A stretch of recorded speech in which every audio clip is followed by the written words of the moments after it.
Hands tiny bit closer together maybe. So that the elbow is soft. Find the extra rib in your rib cage. That's it. And remember to raise your eye level. Be proud of what you're producing. Be proud of what you're riding.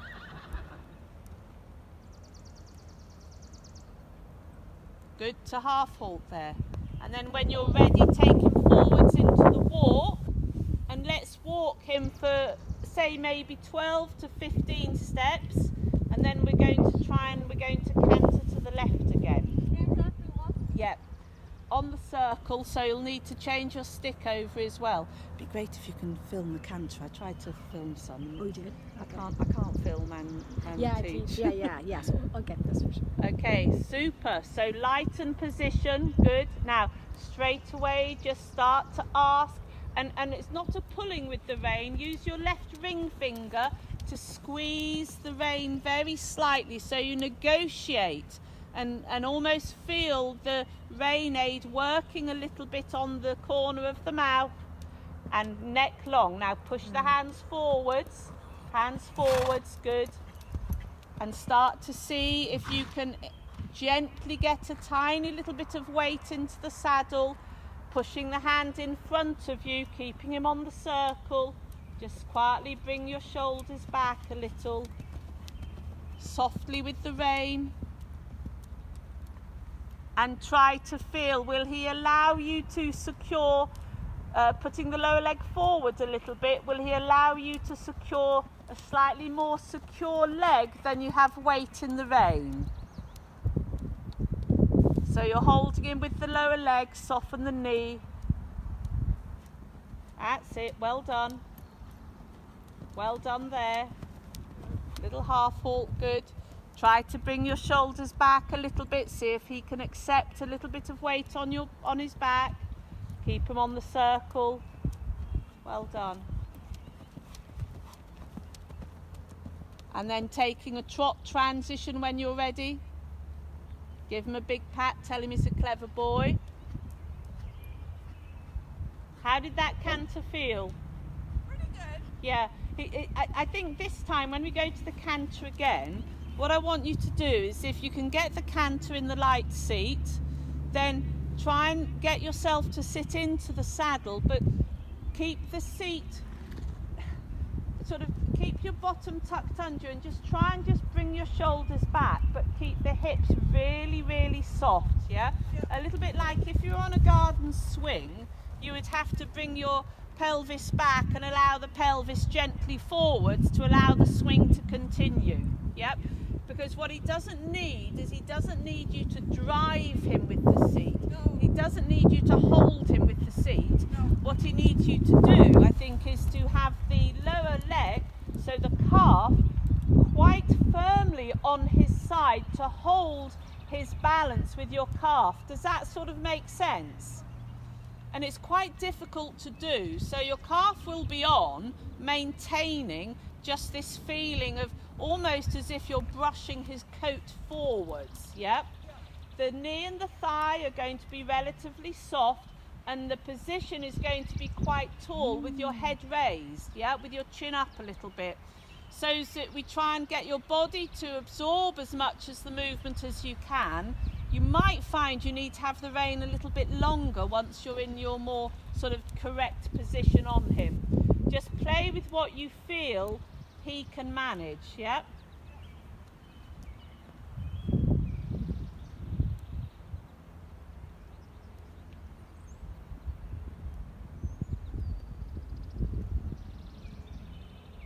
It's hard because his stride's big. Yeah, that's it. And he covers the ground so quickly. Yeah. And it really is. It's not naughtiness, it's a genuine lack of balance. But I think we need to play a little bit with some level of acceptance.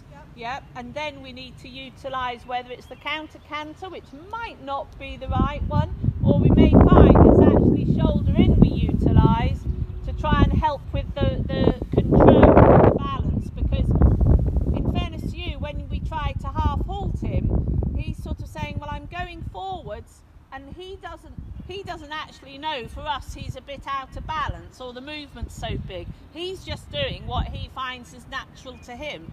But it's such a massive canter find some kind of halfway for you to be able to continue to improve it. Yes.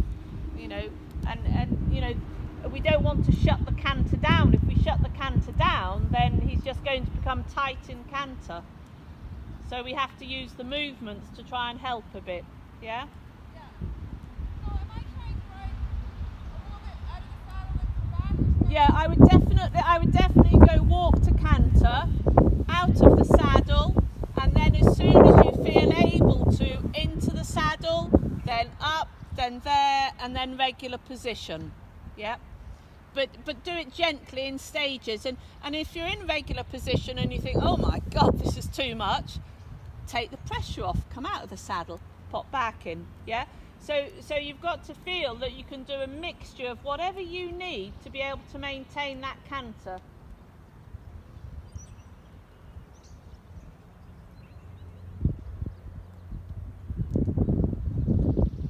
Super.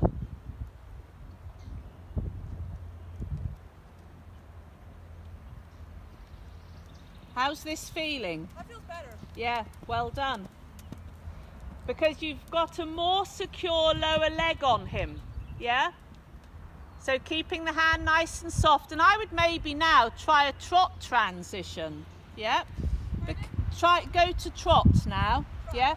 Because what he's done there is he's given you a canter that is rideable.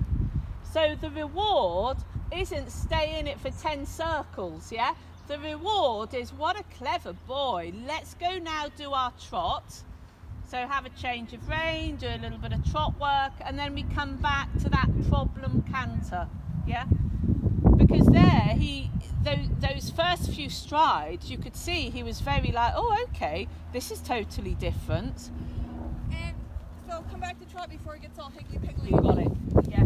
Because canter, it's like, what is lacking, I think, at the moment for you and him in the canter is the confidence with what are we trying to both get. Yep. So when you get a canter circle like that you think is really good, then the reward for him, because he finds it difficult to basically have less extravagance in his canter. Yes. Yeah. And so because he's done it well, we say, what a clever boy, and that's the reward. Yep. Yep. Sometimes a mistake riders will do is they say, oh, well, I have to keep it going for more than a circle. Of course you do, but not today. Yeah? Right. So you then do another canter circle. Again, it's a good canter circle. So you say, good boy. You then do another canter circle, and again, it's a good circle. So because by the start of your third circle, you will then be thinking, wow, I've got it again. By the time you're halfway through your third go at a circle, you then make the decision, I'm going to do this for a circle and a half. Yep. Or I'm going to do it for a circle and 3/4, okay? Because you have to have the confidence in we can get a canter that I don't feel I'm going to be bounced out of the arena on. Yeah? Yeah, exactly. And then, you know, what one day is 10 strides, another day becomes 20, becomes 30, then you've got it in the bag. Yeah? So, I mean, did you feel that on that last canter, did you feel you were doing anything differently with your legs? I felt like I was supporting better Yeah. with my legs, and I think looking up helps a lot. Yes. And yeah, I felt like I was able to actually have, half a seat at least for a little Yeah. bit. Yeah, Right? that's it. And what you said there about your legs supporting him, that is what he needs, yeah? Otherwise, he's just this big powerhouse that's like bouncing down the arena. Yeah. And you know as well as I know, if you use too much rein, that's not going to be the answer for him. It's got to come from his reassurance that your lower leg is holding him, is supporting him in the canter. So our job as the rider is that our position has to help with the framework that the horse needs. So in your next canter, the thought process is going to be around your lower legs are holding this tube of wiggly woggly toothpaste, and you've got to hold that toothpaste, and then the rein contact from the elbow down to the wrist is going to be the V of a funnel, and then from the wrist down to the bit and down the rein rather to the bit is almost like the snout of the funnel. So you're sort of straight away by sitting up, you're saying, I'm here, my position is supporting you. I'm keeping soft in the hips. I'm keeping my thigh, when I say loose, not wobbly jelly, because you need to have some contraction of your thigh muscles to stay in the saddle. But just don't let the thigh get tight, because if your thigh gets tight, you'll get bounced out the saddle. Yep? So let's do the same again then. Should we do it to the right again though first? Yeah, let's consolidate, because that was to the right. So remember, you want to get something nice, and then you have a break. That's the reward. Then you go back and consolidate what you just did. Okay. And that's what creates the confidence, we hope.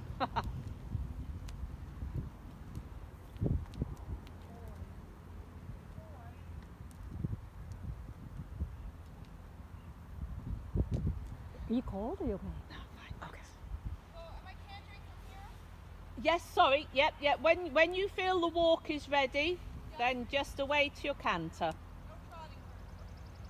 Yeah, no, I wouldn't bother with the trot, because I think I think the walk to canter gives you and him opportunity to suss out where each other are. Okay. He's allowed to jog if you want, I don't mind. Okay. Yeah, he can do the cheeky jog.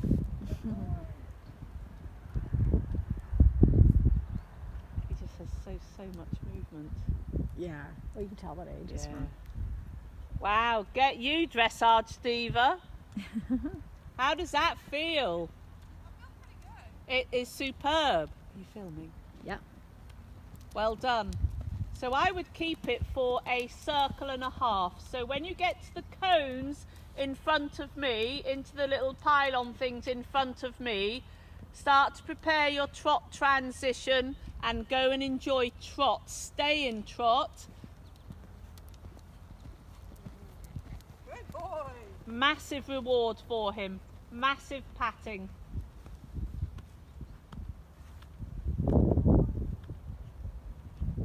That's awesome.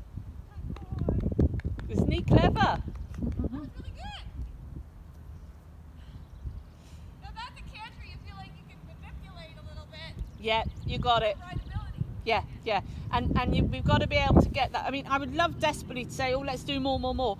But let's try them on the other rein, yeah? But can you that see would be good. how it's important to you've got to do little bits with him, consolidate and reward, yeah? Remember, he's a bloke, yeah? Keep it simple. Tell them how clever they are. Do the canters still look good though? Wait till you see it. I think you'll be pleasantly surprised. Because it still feels big. It but is not, big. Not upside down or quick. Yeah, it is big, but it's controllable. Yeah, and it doesn't feel... you could see there, if somebody came in today and looked at the arena at that canter, they would actually say, oh, that rider needs to now ask a little bit more. Does that make sense? Yeah, I don't want you to ask more because we know this is quite a fragile area for him. But it just looked like a horse and rider having a canter as if they're about to work in for doing their what I call proper canter. So do you think that the leg on was supporting him because he didn't want to drift as much either? That's right. You're giving him balance, yeah. And because he's got this naturally super canter, it's got a lot of movement. But it almost sounds contradictory to say a horse has a super movement in his canter and he lacks balance. Because the picture of a horse out of balance in canter is often one on its forehand, isn't it? He has a very uphill canter that makes it very difficult for a rider to ride, because what he hasn't really got is the canter before this big uphill canter. So he sort of goes into he naturally goes from zero into a canter that has the energy that, I mean, if you were jumping him, my heavens, you would have to be really careful about introducing little jumps, because he would just really operate, yeah? So that's a lovely fault to have, because it isn't a fault, but basically he just needs time to be able to have faith that when he goes into this big canter, that his rider is holding him with the lower leg to support his balance. And then you get the manoeuvrability. Then you get being clever and being able to go into corners, out of corners, determine your stride pattern and length, yeah? So same principle applies this rein. So he's given us some really nice on the right rein that yesterday he was locking, wasn't he? Yeah, yesterday was harder. Yeah. So again, just take your time. He feels more relaxed today. Yeah, he I is. don't know if Yeah, that's a factor. yeah. And you know, and I have to think it is. yeah.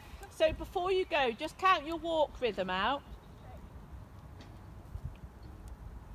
And you can feel that he's giving you his bouncy walk, and it's fine for him to give you that, what I call the bouncy walk, before your canter. But remember, as a rider, you've got to not forget he needs his medium walk to be more relaxed in between some of the work.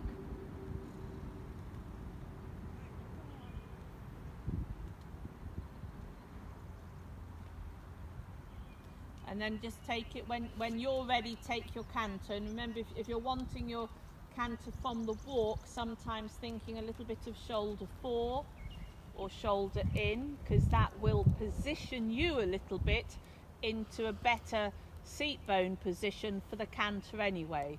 So remember, you're almost softening a little bit the left seat bone, allowing your left leg to feel a little bit longer. Super. And breathing and holding with the lower leg. Bring the shoulders back sooner. Look up. Well done. Look up. Try and stay, if you can, on your bottom with just loosening the hip, and try to bring your shoulders back a little. Breathing. Talk to him. Communicate down the rein with gentle little finger signals if you need to. And take a TROT before it all weakens, yeah? Super. Now stay on the left rein, maintain your TROT, breathe, little half halt. Just maybe say to yourself, do I maybe need to support him with the lower leg in the trot a little bit more? Yeah? He has that little bit after the canter of the little run, run, run. And sometimes I think your lower leg slightly comes away from him. Yep, and when it does, you lose that rib that you need to keep finding at the bottom of your rib cage. Yep, so chin up a little bit. That's it. And I think we should be a little bit brave, and not now, but next time on your trot circle, when you come to the position you are there, sort of passing the gate, I want you to very quietly ask for canter from your trots. Yep. So it's nothing to be excited about. We simply think a little bit as if we were riding a shoulder 4 or a shoulder in. Good boy. And away to your canter. And canter. Lovely. Now sit on your bottom. Look around. Bring your shoulders back. Try not to keep watching his beautiful ears. Look up and around your circle. Hold him with your lower leg. Tickle him with the rein, tickle him with the rein. Try and flex his neck a little to the left. Open left rein, come out of the saddle if it's uncomfy.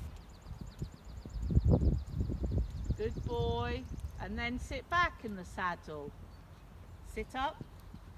Hold him with the try not to let your left leg come too far back. And then when you're ready, taking a TROT.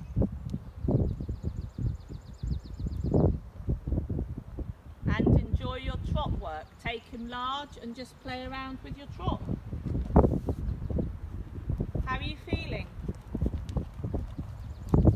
She's so focused.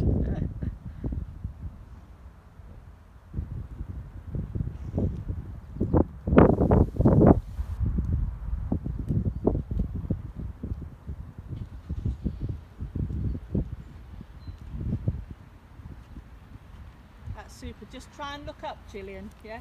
Remember, I know, that's so remember bad. it's meant to be fun. Yeah. How does he feel? Good. Have a change of rein so you return to the right-handed large circle at the bottom. Question is, do we risk a trot to canter?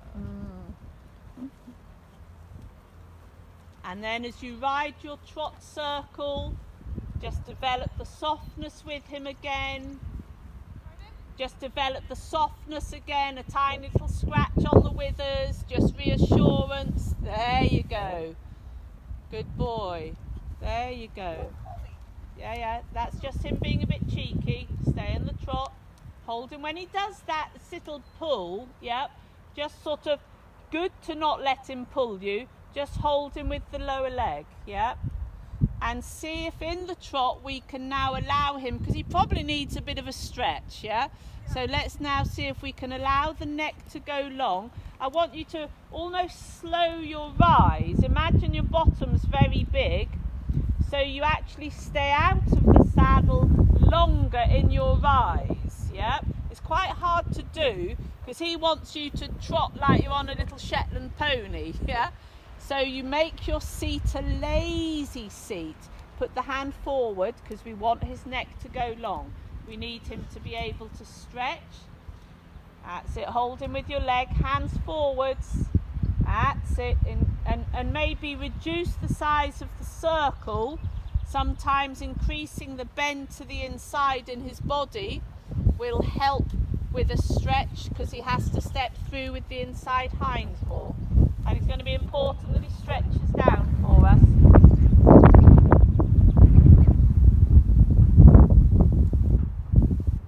So can you just sort of put your hands forwards more? That's it, there we go. Just encourage the neck long, talk to him. Don't come back with the rein at all. See what happens if you just push the hands forwards. That's it, be brave. Have the rein a bit longer maybe. Lengthen the rein out, see if that'll help. That's it, there you go. And again a little bit longer. You're doing a good job because you're still keeping him on the contact, but we do need him. Can you feel how he's now speeding up, the little monkey? So slow him down with your seat and your voice. Almost imagine your bottom's as big as mine and it's hard work to lift it up. Raise your eye level a little, push him away from you. So you're imagining those reins are rods to push his nose away. Push the hand forwards, don't bring it back. That's it. I think this is an area of work that you need to incorporate in some of your schooling to get him to lengthen his neck and his frame. There you go, push the hand forward, be brave, almost let go of the rein and see where he goes within reason. That's it, well done. I don't think we're going to get it today, but can you see, what he doesn't do is when you offer the rein, is he doesn't naturally stretch forwards with his frame. So the longitudinal stretch is difficult for him, and that's what gives you your problems with your canter.